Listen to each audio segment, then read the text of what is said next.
Deirdre McKenzie and Brett Wilson attended the University of Southern California, USC. Deirdre received a half-tuition scholarship and several scholarships and awards from the theater department that fully covered the cost of tuition, and Brett received a full scholarship to volleyball. Going to the same college at the same time, paying most, if not all, of their expenses was one of the few things they had in common, except for the desire to have children. Deirdre's height is 5 feet 1 inch. Weight, 105 pounds. Light brown hair, blue eyes, small A-cup breasts. Although she was a theater major, except for stage performances, she was an introvert and ambivert while attending USC. Deirdre had bad experiences with jocks during high school and avoided them completely if possible. She was attracted to guys of average height who were sensitive and trainable. Brett is 6 feet 5 inches tall, weighing 220 lbs, with blonde hair, brown eyes, an extroverted personality, who is good at hiding his intelligence with charm.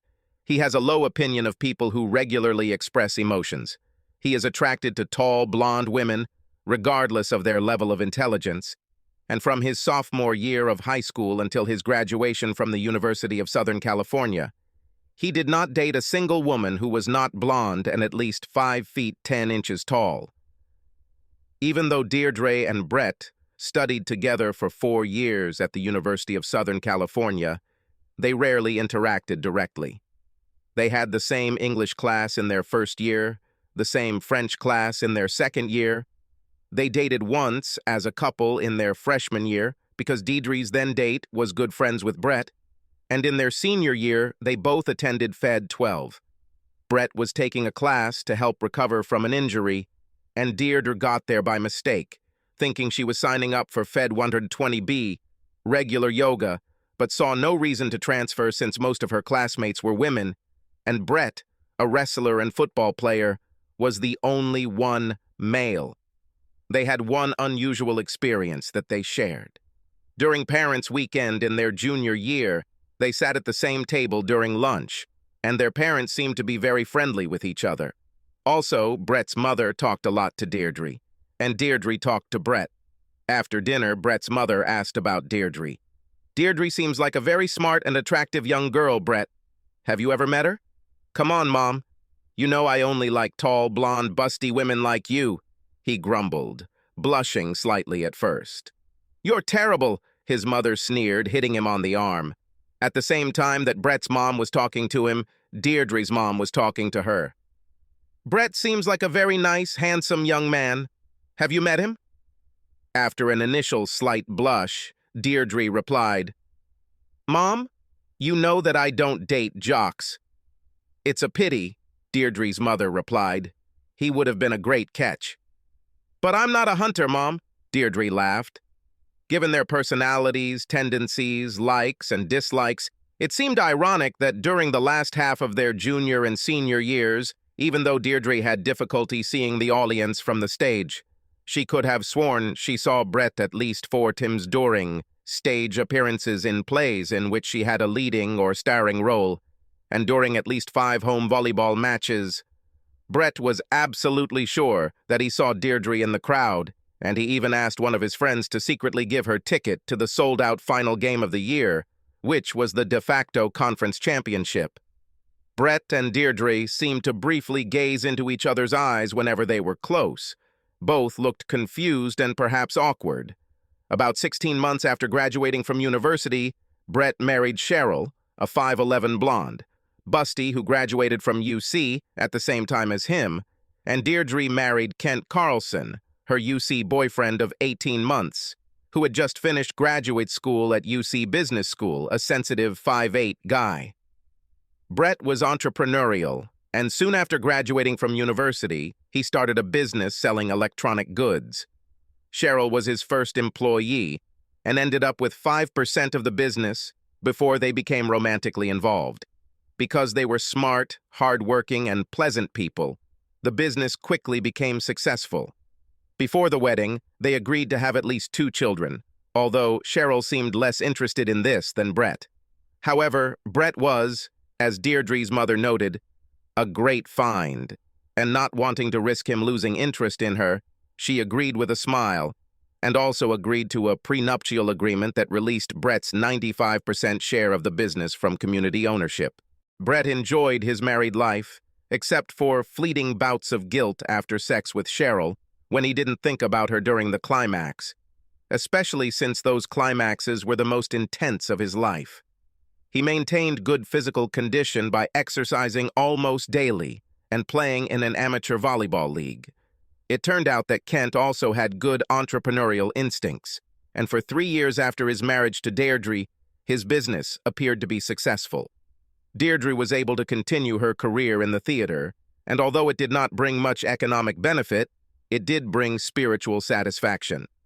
Her only disappointment was that Kent was not as supportive of her career as she thought and seemed to want her to either get a well-paying job or just do volunteer work. Apart from Kent's lack of support for her career, Deirdre enjoyed her married life, except for fleeting bouts of guilt after sex with Kent, when she did not think about him during climaxes, especially since these climaxes were the most intense in her life. Although she did not play sports and did not want to participate in competitions, she maintained good physical shape by doing independent activities almost daily, including cycling, jogging, athletics, and aerobics. Brett and Deirdre were 26 years old when Kent and Cheryl attended the same conference in Carmel-by-the-Sea, California, an almost idyllic location in Monterey County. Although Brett and Cheryl worked for the same company, only Cheryl was interested in the topic of the conference. But Brett worked a lot and needed rest, so 3 or 4 days in such a picturesque place was attractive to him. Deirdre was busy between shows, but the Cat Theater in Carmel asked her to talk to them about the possibility of holding workshops for community theater members in the future, so Deirdre was happy to accompany Kent to Carmel. It was the morning of the second day of the conference that Kent and Cheryl were attending, when Brett and Deirdre literally bumped into each other as they left the same luxury hotel they were staying at. Catching her to keep her from falling, Brett smiled widely and said, "Deirdre Mackenzie, it's you, isn't it?" Hi. Brett, sorry, I wasn't watching where I was going," she stammered. "No, it's my fault. What are you doing in this idyllic place?" "My husband, Kent, is participating in the conference, and I specially went with him since I'm going to meet with representatives of the Cat Theater at lunchtime. I'm going to the city center myself. Do you want me to give you a ride? I've heard that parking is difficult here and there's no point in bringing 2 cars if we're coming from the same places." Brett chuckled. "But what if you want to come back early?" Deirdre asked. "I promise to fit my schedule around yours," Brett responded quickly. "Okay. I think it'll be more fun sightseeing with someone else," Deirdre replied, feeling her face turn red at the uncharacteristic sensation. Since USC, Deirdre had moved away from all the introverted aspects of her personality and was now a true ambivert. Brett remained a pleasant extrovert. Remembering what they did after college, they enjoyed exchanging ideas while walking around the picturesque city. When it was time for Deirdre's lunch, Brett had a proposal. "Deirdre, if I agree to pay all expenses, do you think the 3 people you're dating would be okay with me coming to lunch with you?" "I promise not to interfere in your conversations." "We can ask," she beamed. "Where do you meet them?" "In Cat. It's about 2 blocks from here."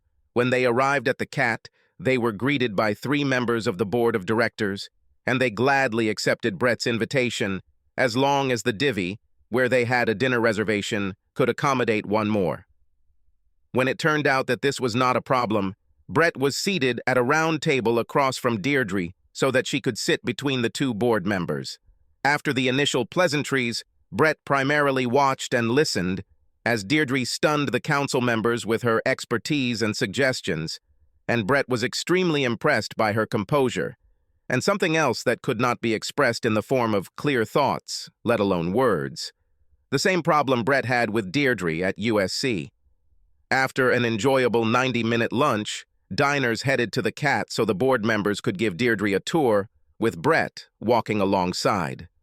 After the tour, Deirdre took Brett's hand and said, "Thank you for lunch. And I hope that our conversation about the theater was not too boring for you. I like it. I learned a lot today, and I am sure that I will be able to appreciate plays more in the future," he replied. "Did you like the plays in which I played at the University of California?" Deirdre blurted out before she even caught herself. In fact, she had no desire to tell Brett that she had seen him in the audience at several performances. Brett's answer was even more awkward than Deirdre's question.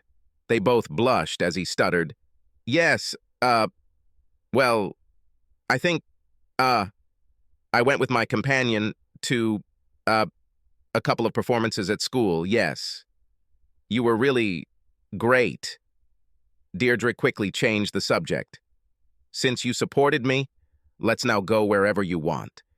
Taking his hand, she led him away from the cat. They ended up going on a 2-hour walking tour, which they both enjoyed, with several other tourists from England and Germany, and soon after it ended, they had to return to the hotel to meet their spouses after the conference day ended and have dinner that evening. During the return trip, both Brett and Deirdre seemed thoughtful. Finally, Brett asked, "Would you like to go to the beach tomorrow and rent kayaks and surfboards while our spouses are at meetings?" "Of course. With pleasure," Deirdre smiled. "Maybe we can meet in my car at 9 a.m., Brett suggested. "Sounds great," Deirdre smiled. After they got out of Brett's car, Deirdre said, "Thanks for the great time, Brett." And then she stood on her tiptoes and kissed him on the cheek. After dinner and dancing, in different places and with different participants, Brett and Deirdre retired with their spouses to their luxurious apartment.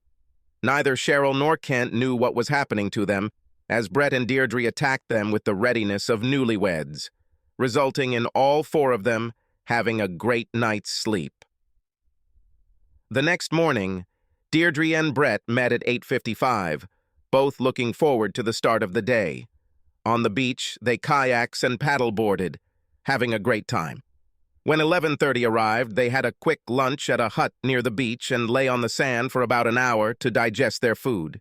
At the end of this time, Deirdre, in her bikini, which Brett's bulging eyes behind his reflective sunglasses really liked, asked, "What else would you like to do today, Brett?" Something seemed to click in Brett's head. He slowly took off his sunglasses, looking at Deirdre. Then he took her hands in his, sighed heavily, and said, "I promised myself 5 years ago that if I ever got a chance like this, I would ask. Even if you end up hating me, I have to take this chance. More than anything in the world, I would like to have sex with you." Brett was prepared for almost any answer other than the one he received. After at least a minute's delay, with Brett and Deirdre looking at each other in silence, Deirdre replied, "Not on the beach? We need a hotel room, but not the one we stay in with our spouses." Brett kissed her quickly on the lips and then said, "Pack your things." 15 minutes and a few awkward glances at each other later, they found themselves in the motel room closest to the beach. It was clear to both Brett and Deirdre that they finally had to admit that they had been having fantasies about each other for years. Why neither of them was willing to admit, let alone act on these thoughts during their time at USC was unclear to both of them. One would think that after years of boredom, they would pounce on each other like a pair of cats in the jungle. Another surprise was that they didn't. Brett and Deirdre carefully but purposefully removed each other's clothes as they stared at each other in the motel room. It seemed that they looked into each other not only in the eyes, but also in the soul. When they were both naked, Brett lifted Deirdre into his arms, and they kissed tenderly. Not with animal passion, but in a subdued manner of adoration. When they broke the kiss, Brett gently laid Deirdre on her back on the bed, and they began to excite each other with mutual caresses. After their mutual satisfaction increased the sexual tension, they became entwined. Their intercourse was tender and passionate at the same time. Brett showered kisses on her face and neck, and she wrapped her arms around his neck, as if holding on to life. Although Brett was not boisterous, he was energetic. Neither lasted long. Soon Deirdre was screaming in ecstasy, and Brett's grunts were interspersed with exclamations of satisfaction and joy. When they finally came out of the euphoria of climax, Brett pulled away and lay next to Deirdre, nose to nose, both with smiles of satisfaction on their faces. Deirdre spoke first. I can't believe I cheated on my husband. I hate cheaters. But when you told me you wanted sex with me, the only thought in my head was that, for reasons I could never rationalize or explain, I had an animalistic attraction to you from the moment I first saw you. I don't think I ever thought I'd like Brett to ask me out on a date, but I often thought I would really like to fuck him. That's probably why I said yes, even though I hate cheaters. Brett's smile widened. I hate cheaters too, but I rationalize my feelings for you, deceiving myself that even reality with you is just a fantasy. I never thought this moment would come, but I often dreamed about it. My feelings for you are so complicated that they are unreal. I don't know if my feelings are lust, love, infatuation, hunger, or some combination. I may not be physically or emotionally attracted to you, but I am like a moth to your flame. The happy, embarrassed pillow talk continued for a few more minutes until Deirdre moved her hand to Brett's crotch and his cyclops instantly saluted. Deirdre giggled. This time I'm on top, and no gentle caresses like last time. This time it will be sex to the fullest. Deirdre's prediction was proven correct when the lovers experienced a mutual finish of such intensity that they both briefly lost consciousness. 2 hours after they cautiously entered the motel room, Deirdre and Brett emerged beaming. After their swim, they drove back to the hotel, with Deirdre's head on Brett's shoulder and his hand on her thigh most of the way. They parked in the hotel parking lot and looked at each other nervously. I think it would be a very bad idea to have contact in the future or even exchange phone numbers, Deirdre said hesitantly. I don't want to deceive again, but in circumstances like today, I wouldn't be able to control myself. Brett nodded his head in agreement. You're absolutely right, and I feel the same way. I have fulfilled my biggest fantasy, other than having children, and I don't want to ruin your life or mine. Then he looked around to make sure no one was looking and muttered, "One more kiss." They exchanged a quick but passionate kiss and then parted, vowing never to see each other again. After Deirdre showered that evening, Kent had another nice wild ride before falling into a deep sleep. Deirdre was enjoying herself, but spent most of the night staring at the ceiling, just like Brett had done after bringing Cheryl to 4 climaxes. 8 months and 8 days after the end of the Carmel Conference, Deirdre gave birth to a frolicking baby girl weighing 7 pounds 10 ounces. When she first realized she was pregnant, she was terrified that it might be Brett's child, a possibility she had never even considered when she was overcome with lust while mating with Brett. However, her OB/GYN assured her, based on all normal signs, that she was pregnant before the conference. Although this was a great relief for Deirdre, she was still worried until little Carla was born. Carla had blue eyes like Kent and Deirdre, not brown like Brett and his parents, whom she remembered well from a long-winded conversation with them at Parents' Weekend during her freshman year at USC. Her OB/GYN did too, told Deirdre that Carla was clearly at full term. Her development had all the hallmarks of a full-fledged child, making it almost certain that she was already pregnant before having sex with Brett. Although both Kent and Deirdre were excited about parenthood, the responsibilities of raising Carla fell on Deirdre much more than Kent had led her to believe when they talked about children, both before the wedding and before she became pregnant. Kent was also not very supportive of Deirdre's acting career, but through her will, love, and ambition, Deirdre became an exemplary mother and continued her career. About 2 years after Carla was born, Brett was hosting a couple of clients, a man and a woman, in Pasadena. It was no coincidence that he met them there, even though his office and theirs were not in Pasadena, because it was the central location of all 3 offices, and for another reason, unrelated to geography. Another reason was that Deirdre was starring in Fernand Koppel's King Lear, a short play at the Pasadena Playhouse. After conducting business, Brett invited his clients to join him for a 6:30 performance of King Lear, for which he purchased second-row seats at the 86-seat Pasadena Playhouse, followed by dinner. They agreed, but they were a little confused by the fact that before the performance he bought 4 bouquets of a dozen roses each. As usual, Deirdre gave a wonderful performance as Liz Rico and received a standing ovation at curtain time. After the performance, holding roses, a dozen for each of the 3 women in the cast and the female director, Brett led his excited but wary clients backstage. Brett said to the security guard, "I would like to see the director. I have flowers for her and the women from the cast." This was a bit unusual for a board guard, but it was a change of scenery. So he agreed with Brett and soon returned with the director. "Hi," Brett beamed, extending his right hand and barely holding 4 dozen roses in his left. "I'm a friend of Deirdre Mackenzie and would like to see her and congratulate her on her outstanding performance, as well as give a dozen roses to you, her and the 2 other ladies involved in performance for a stunning evening of entertainment." Brett soon overwhelmed the director with his charm, handed out roses to the director and 2 performers except Deirdre, and then found her. She blushed when he handed her a dozen roses and blushed even more when he introduced his clients. When he told his clients, "I know I'm biased because Deirdre is my favorite non-family client, but wasn't that the best performance you've ever seen?" When the clients agreed, Deirdre's face turned completely red. Despite her embarrassment, she agreed to accompany them to dinner. All 4 of us had a great time at dinner. However, around 9 p.m., Deirdre began to fade after the intense performance and long day, and said she needed to go to the hotel. Brett dropped his clients off at their hotel and then drove Deirdre to hers, insisting she was safe as he walked with her to room 313 at her hotel. When she thanked him at the door for the roses and dinner, he said, "You look too tired to take a proper shower. Let me help." "No, you're a pervert," she grinned.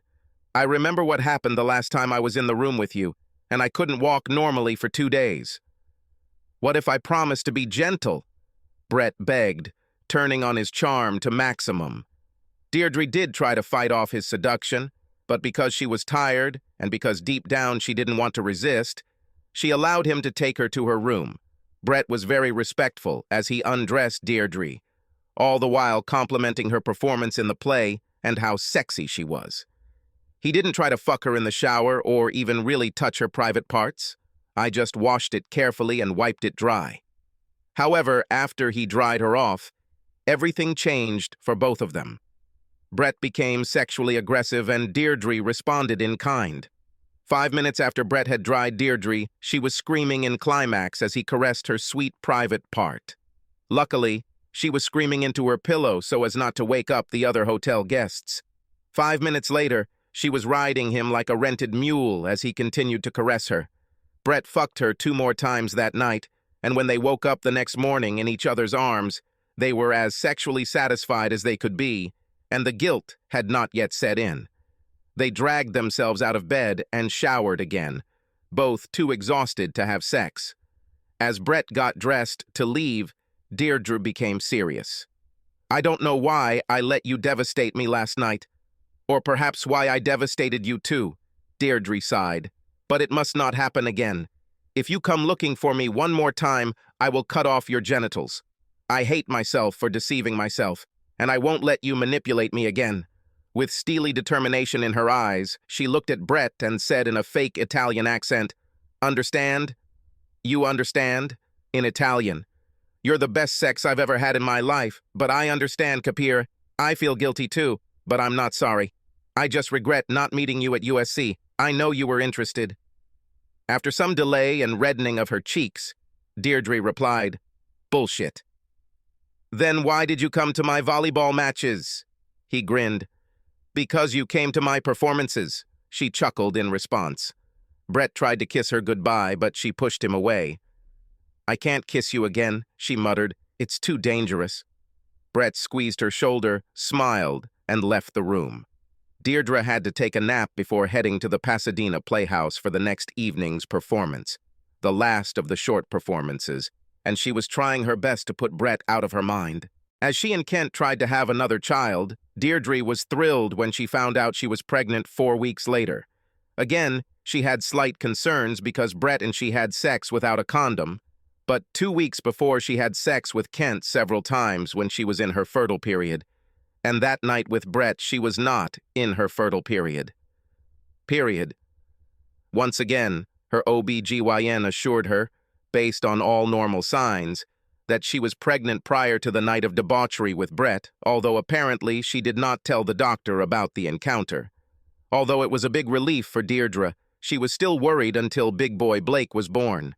Deirdre was relieved when Blake had blue eyes like Kent and Deirdre, rather than brown eyes like Brett and his parents. Her OB/GYN also told Deirdre that Blake was apparently born full-term and had developed all the hallmarks of a full-term baby, making it nearly impossible for Deirdre to believe that she wasn't already pregnant when she had sex with Brett. Deirdre and Brett's lives continued without further contact for almost 2 years before 2 life-changing events occurred, one affecting each of them. Brett was very concerned that Cheryl couldn't get pregnant even though they had been trying for years. Having children was one of Brett's main goals in life, and not having them made him feel like a failure despite his success in business. She and Cheryl were tested and were quite capable of conceiving a child, but for some reason it never happened. Cheryl was on a business trip when Brett needed to track down some charges on a business credit card he and Cheryl had. He knew she kept notes in a drawer in her office, but he didn't know which one. There was nothing of interest in the unlocked drawers, but after he found the key to the locked drawer and opened it, he found several folders related to credit cards. After finding out the information he needed, he put the business credit card folder back and saw a folder for a card he didn't recognize. He took it, opened it, and his life changed. It was a folder for a card in Cheryl's name, a card he knew nothing about. The very first document in the folder was a receipt from the doctor's office, dated just 4 days earlier, for a Depo-Provera shot. He didn't know what it was, so he took out his phone and looked for it. To his shock, he discovered that it was a well-known trade name for medroxyprogesterone acetate, a contraceptive injection containing the hormone progestin, and that Depo-Provera was given as an injection every 3 months to prevent pregnancy. Panicking, Brett dug into his credit card bills for the receipt and discovered a bill from the same doctor for the same amount as the first receipt, approximately every 3 months for the past 2+ years. "This bitch lied to me that she wanted children while still taking birth control," he screamed out loud. Brett didn't know what angered him more, the lies or the wasted time trying to conceive. Brett is a responsible guy. He immediately called Cheryl on her cell phone, told her as calmly as possible what he had discovered, and then said, "Get a lawyer, bitch. The divorce papers will be filed before you get home." Cheryl, desperate, returned on the first plane, but it was too late. The locks and codes on the house and garage had been changed, and even though it had only been 16 hours since Brett's call, his lawyer had acted quickly, and the divorce papers had already been filed. When Cheryl pounded on the door upon arrival, the documents had been filed, and the marriage contract had been executed. The divorce papers also included a letter from Brett terminating her employment and a check for a year's severance pay, according to her employment contract. Despite Cheryl's attorney's efforts to obtain court-ordered counseling, Brett never spoke to her in person again. During the 6 months that the divorce case lasted, Brett negotiated with several other companies to buy his business and sold it for millions of dollars by the time the ink was dry on the divorce decree. About a month after Brett found the receipt for Cheryl's birth control shot, Deirdre suffered a devastating loss. Her husband, Kent, was going on a business trip to the same place where his parents were flying on vacation on his father's private jet. Deirdre begged Kent to take a commercial flight as she was less than thrilled with her father-in-law's flying abilities, and there was a chance of bad weather on the day they were due to fly. However, Kent brushed aside her concerns and flew with his parents. The tragedy that Deirdre tried to protect herself from happened. The plane crashed during a storm, killing Kent and both of his parents. Unfortunately, Kent did not have as much life insurance and savings as Deirdre thought, so her economic situation, although not bad, was not easy. She put more effort into pursuing her acting career, and luckily her parents lived nearby and were very helpful with the children. At 8:30 on a Wednesday morning, 6 months and 2 days after Kent's death, there was a knock on Deirdre's door. Precocious and recently turned 5, Carla, despite her mother's insistence that she never do so, opened the door to see a tall, blond man standing there. After the initial shock of both the fact that a 5-year-old girl answered the door and her appearance, Brett found his voice and said, "Hello, young lady. Is your mother home?" "Who are you?" asked the little girl articulately. "I'm Carla, and I just turned 5 years old." "Well, 5-year-old Carla, please tell your mom that Brett Wilson has come and I'd like to talk to her." He smiled. At that moment, Brett heard a noise behind Carla and Deirdre's voice. "Carla, I asked you not to open the door." And the sound of footsteps. A few seconds later, Deirdre appeared in the open door in shorts and a t-shirt, no makeup, with disheveled hair, with 2-year-old Blake in her arms. Brett thought she looked amazing. "Brett?" a frightened Deirdre screamed, and then, stuttering, asked, "What, are you doing, what, here?" Which Brett interpreted as, "Why are you here?" A little taken aback by Blake's appearance, Brett calmly answered with a smile, "I hope you'll let me in so I can explain everything." I'm just trying. I need to get ready for an audition, and I can't find a babysitter," she stuttered. "Maybe I can help." He smiled, and then carefully walked past her and the children into the house. Deirdre was clearly embarrassed by her disheveled appearance and agitated by the circumstances, but was eventually able to explain that her nanny had canceled the appointment last night. Her mother had agreed to come today, but had woken up sick and did not want to infect the children. "When do you need to either confirm an audition or cancel it?" Brett asked calmly. "By noon," she answered. "Then let's see if I can establish contact with your children by then, and if so, then I can watch them," he continued. Deirdre was stunned, but wasn't sure she wanted to turn it down, as she really wanted the role she was auditioning for. He convinced her to at least think about it. As he continued, "In the meantime, I can help you prepare breakfast for them and tell them why I'm here." Okay, maybe," Deirdre replied. "I need to change my clothes first because I look—" But Brett interrupted her by saying, "Great, you look great." She blushed. Brett then sat down on a chair and showed some magic tricks to Carla and Blake, who clapped their hands happily. Then, after Deirdre showed him where the cereal and bowls were, despite his remark that she looked great, she went off to change into something presentable, do her hair, and put on some makeup, so excited that she didn't question why she was like that. Excited. While Brett sat and chatted with the children while they ate, Deirdre returned. She asked him in a whisper, "Why are you here?" Brett smiled and, between teasing and laughing with the children, said, "I was recently divorced, heard about your husband's untimely death, waited 6 months, which I considered a respectable amount of time, and then came to you to see if we could have a mutually beneficial long-term relationship. Are you trying to get into my panties again?" Deirdre asked, but not with anger or contempt. "Of course I do," Brett smiled. "But I want more. I want a loving, long-term relationship. I've denied that I'm attracted to you for too long, and I want to find out if my infatuation with you will last." Deirdre was confused, but at that moment, she had no intention of kicking him out. After all, he was the best sex she's ever had, and she hadn't had sex since 2 weeks before Kent died. So she changed the subject, and between talking to the kids, cleaning up after breakfast, and entertaining the kids at playtime, they talked about their lives since they last saw each other, including Brett's discovery about Cheryl and Deirdre's dissatisfaction with Kent's infrequent attention to the children and lack of support for her career. By midday, it was clear that the kids were already attached to Brett, so Deirdre got dressed for the audition. As she prepared to leave, she gave Brett her cell phone number, and he gave her the keys to his Corvette, while asking for the keys to her minivan with child seats in case he wanted to take the kids to the park or to lunch. Luckily, the Veda didn't have a stick shift, so after a brief briefing from Brett, she was off. Deirdre returned home around 4:30 and heard laughter coming from the living room. When she looked in, both children were sitting on Brett's back, riding him like a horse, squealing with delight. They paused the game to hug Mom and then went back to riding Brett until she changed into casual clothes and returned to the living room. The four then began to discuss what each had done that day.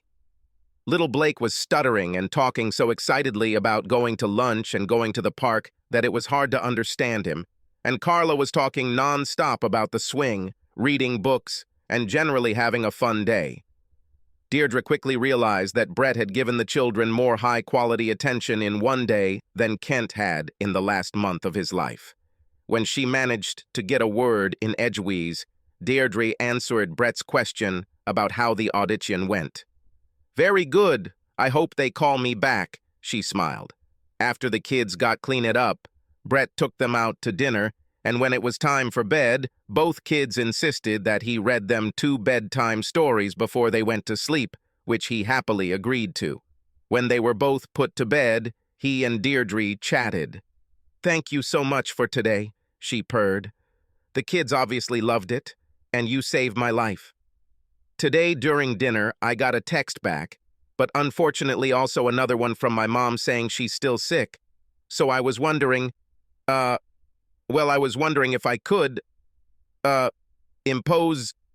Deirdre hesitated until Brett interrupted her. "I would be happy to see the children again tomorrow," he smiled. "Thank you. You're so kind," Deirdre stuttered, looking into Brett's eyes and feeling her arousal grow before Brett stood up and picked her up. "What time do you want to see me here tomorrow?" he asked. "Wouldn't 8 o'clock be too early?" she asked. "Then see you later." He smiled, quickly kissed her on the lips, and left. He wanted so badly to have her right then and there, but he was playing the long game. Well, at least the middle game, and decided it was best to hold his fire until the right moment. Brett arrived at Deirdre's house at 8 o'clock sharp, and the children greeted his arrival with shouts of joy. It was clear that Deirdre was making a special effort to look good for him, and he quickly kissed her on the cheek and whispered, "You look amazing," making her blush. While Deirdre took Brett's Corvette to the audition again, Brett took the kids to the zoo, lunch, a children's amusement park, and, although they were too young, a miniature golf course. When Deirdre returned home at 5 o'clock, excited to have been given the lead role in the play, the children were already asleep, passed out from a long, exciting day. Brett bought some groceries and prepared dinner for Deirdre, and a simpler dinner for Carla and Blake after they got up from their 2 hours of rest. After another story, when the children were already asleep, Deirdre thought that Brett might leave again. With the shyness of a little girl, without looking him in the eye, she said, "You know, you could stay the night if you want." This was music to Brett's ears, but he wanted to tease her, so he said, "Oh, I didn't know you had a 4th bedroom where I could spend the night." And again, without looking him in the eyes, Deirdre answered modestly, "Well, maybe you could sleep with me." Brett walked up to her, lifted her chin, kissed her passionately, and then replied, "You'll have to sleep a little, sexy." He picked her up and carried her into the master bedroom as Deirdre whispered in his ear, "Please be gentle. I haven't had sex since 2 weeks before Kent died."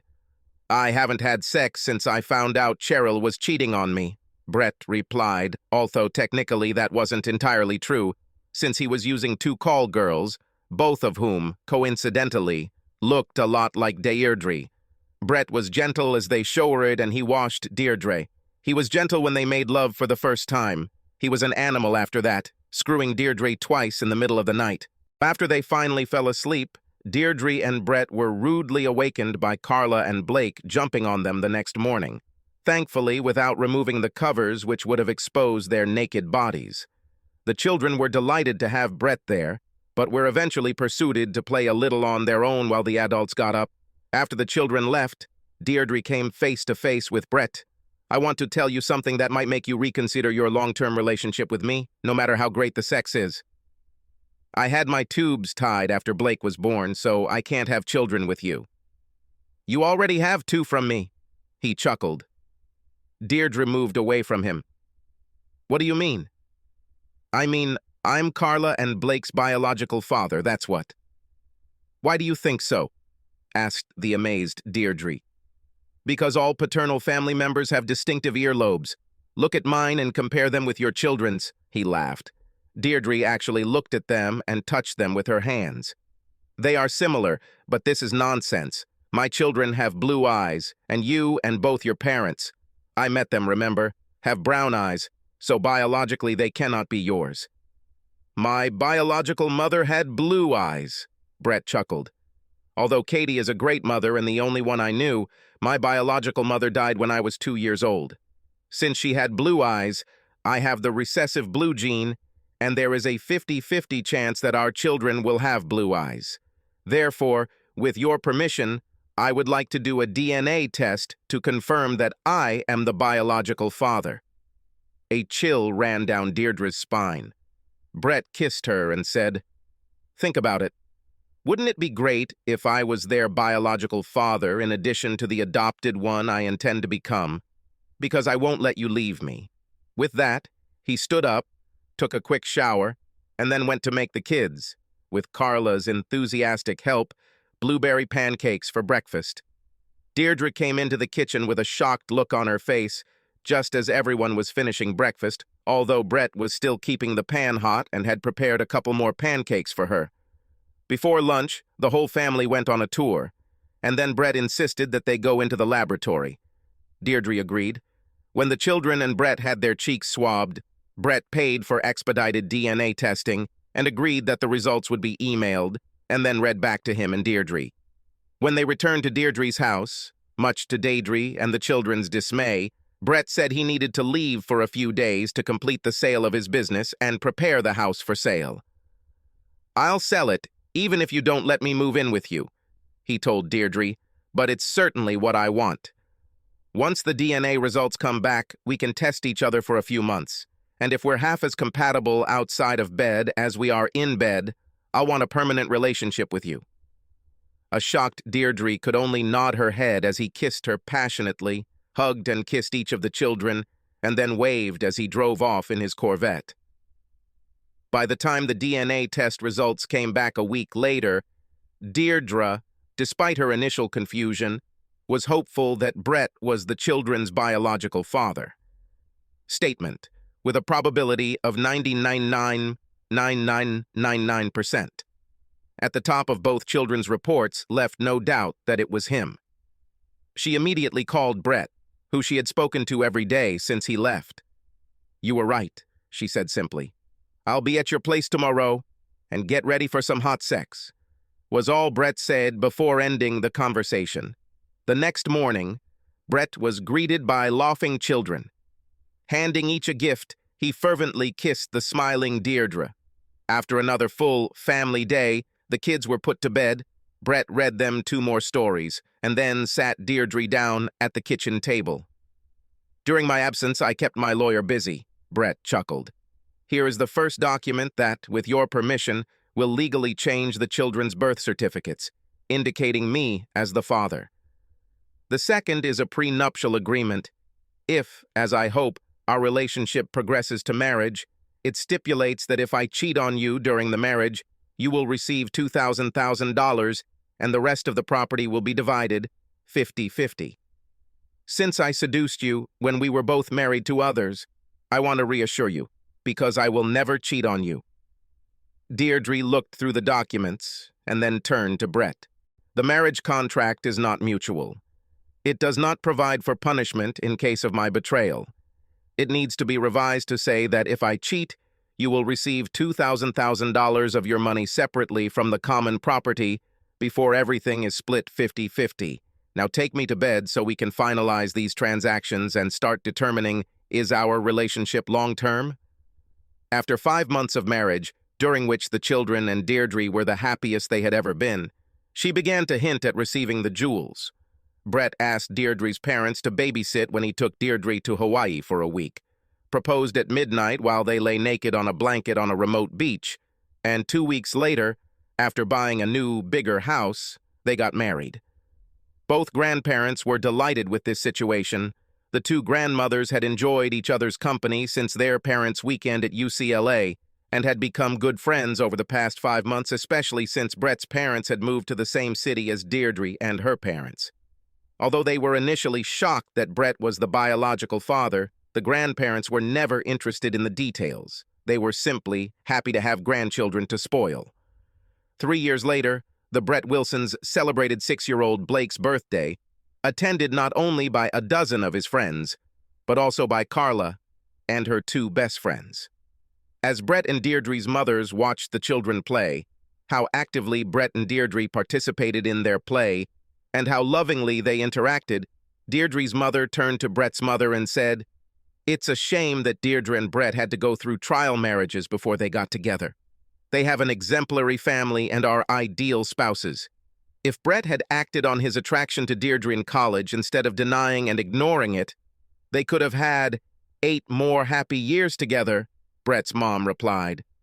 "At least they're together now, and along with Carla and Blake, the 4 of them make up the happiest family I've ever seen, and that makes me very happy too," Deirdre's mom replied. Both she and Brett's mom tried to hide tears of happiness. The party was a fantastic success, and all the children left with bags of gifts and big smiles on their faces and heartfelt hugs from Brett, Deirdre, Carla, and Blake. That night after Blake's 6th birthday, when the children were long asleep, Brett and Deirdre lay naked in bed, nose to nose. My 19-year-old self would be appalled that I'm married to a short, flat-chested brunette who makes a living from emotions. What could I say to him to calm him down? Brett mused out loud with a mischievous grin. That she has sex like a bonobo, so that you can barely keep up with her. That's what you should tell your dim-witted 19-year-old jock, you half-wit. Now, take me and let me rock your world for the 10th time this week." Deirdre snapped with her own mischievous grin. "He did. She is too. Subscribe to our channel so that your second chaff doesn't cheat on you, and go ahead and listen to the next story, because this story is nothing compared to the next one. If you're under 18, don't even think about listening to the next one.